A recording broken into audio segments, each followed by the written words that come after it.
Rumah pendeta di Jalan Perumahan Dosen, Kota Makassar, Sulawesi Selatan ini dilempar bom molotov. Akibat peristiwa ini, kendaraan korban hingga tembok rumah korban sempat rusak terbakar.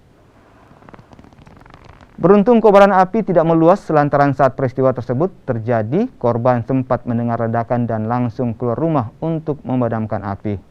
Kepolisian yang melakukan penyelidikan menangkap seorang pelaku yang juga mantan pekerja di gereja.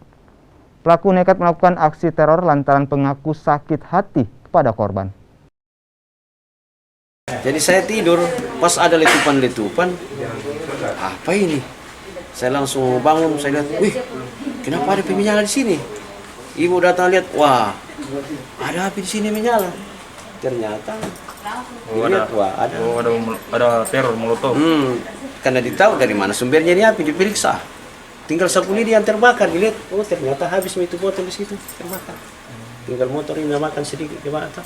Jadi ada kejadian salah satu rumah warga di Kecamatan Tamalan Rea dilempar bom molotov oleh satu orang pelaku yang sementara ini sudah kami amankan, gabungan dari Resmo Polda Sulsel, Jatan Ras Polres Makassar dan Polsek Tamalan Rea. Dari penyelidikan sementara tadi itu pemicunya apa?